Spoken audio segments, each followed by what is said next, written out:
eastwards.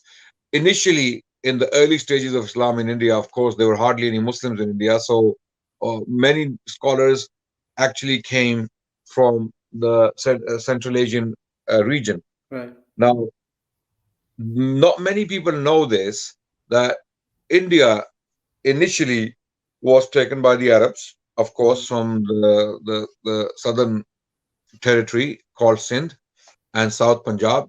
So many Arabs had made inroads into the Sindh territory of Pakistan and then southern Punjab as far as Multan. So many Arab dynasties were established at that time.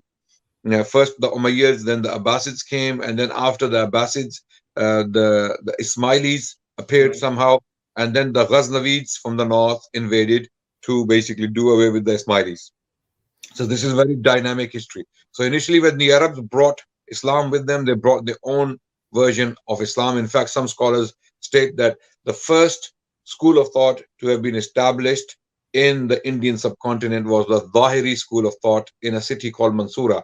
Mansura was in Sindh, current day Pakistan, somewhere near Karachi. The exact site is currently, unfortunately, unknown. There are some estimates, there are some opinions that such and such site may be Mansura, but Mansura, the city of Mansura, has been since lost. It was the capital of the Arabs in Sindh, and the first school of thought that was established in, uh, let's say, the Indian territory was the Zahiri school of thought, which is pretty much very similar to the Ahlul Hadith school of thought, right?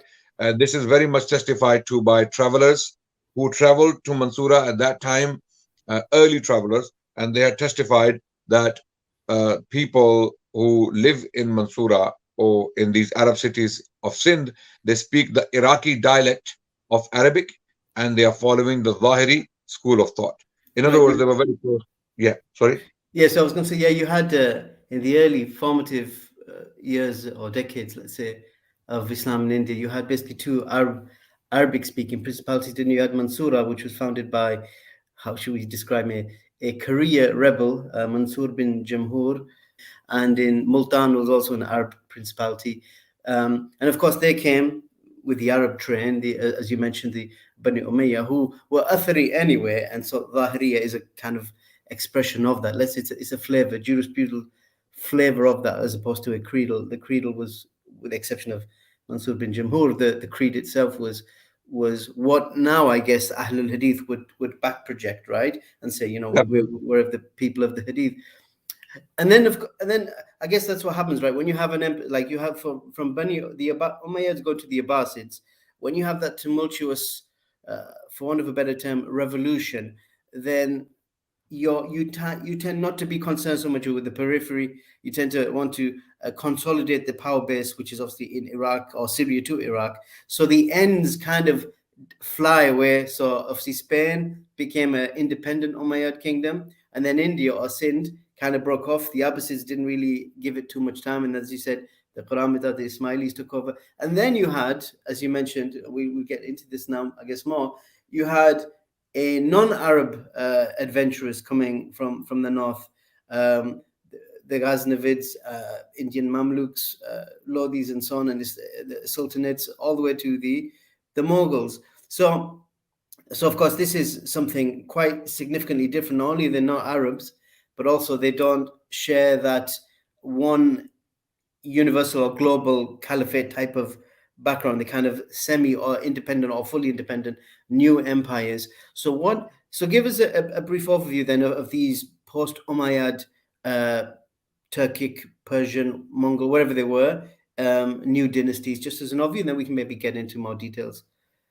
Basically, I was explaining that first the Arabs came and the Arabs ruled nearly for 300 years, and then the Arab rule declined, and the Ismailis had established a base in the city of Multan, which is in southern Punjab.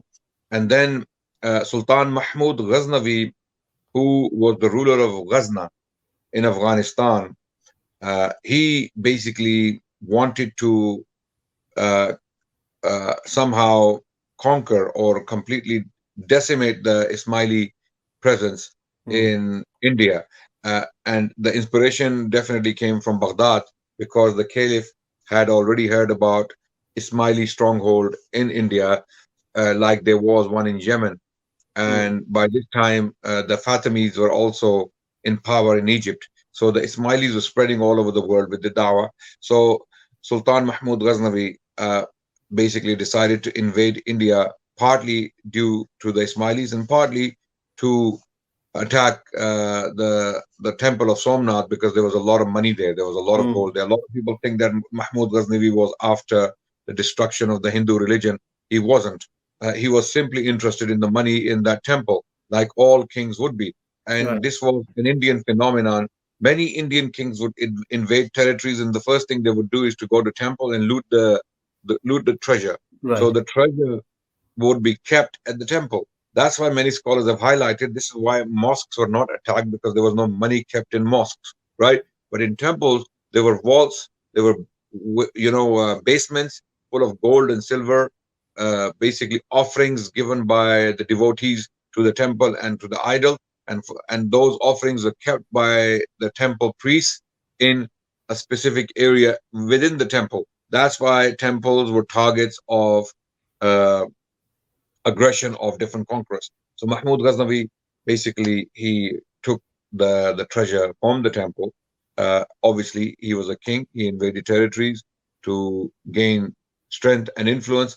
He was, by the way, his establishment was Shafi'i. mm, Mahmud Ghaznavi and his establishment was Shafi'i because he himself was a vessel of the Samanids.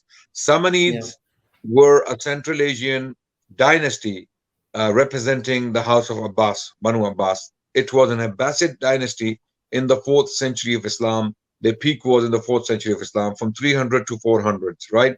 Now, it was in the 300s or within the 300s when the Samanids started to lose their influence, and people like Alaptagin, who was a slave vessel of the Samanids, he announced his independence or semi-independence, right? Then came Subuktagiin, the father of Mahmud Ghaznavi, and mm. then Mahmud.